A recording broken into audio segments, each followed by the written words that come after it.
basically there's a distinction between the theocracy of Israel that's no longer in operation now and the metaphorical body of Christ. The church, as we call it, did not exist in the Old Testament. It was not prophesied. Now, the word church, ecclesia, is not a technical term.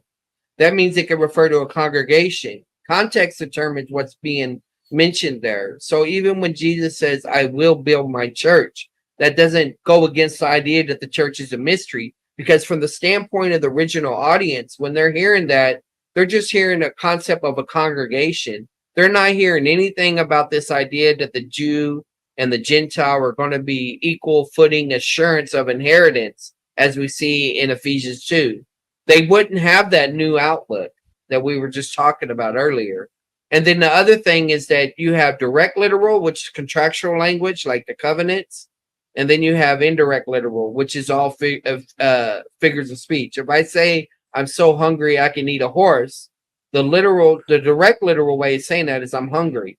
But the indirect way of saying that is by using a large animal. And so it's all literal interpretation. The opposite of literal interpretation is not figurative. It's allegorical interpretation. Okay. There's a difference between allegorical interpretation and interpreting an allegory. Allegorical interpretation is an overall approach to the Bible where you are just reading into what you want to be in the text, regardless of historical significance and all that, where you're assigning the meaning. The Catholics, Orthodox are most famous for this. Then you have interpreting allegory, is where you're using the literal interpretation method to interpret the genre of an allegory. And it goes by certain principles and rules, but you're still using literal interpretation. So that's the main thing, is understanding there's direct literal and indirect literal, but it's all literal interpretation.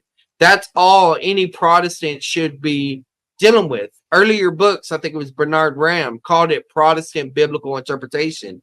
Maybe he wasn't as consistent as he should be.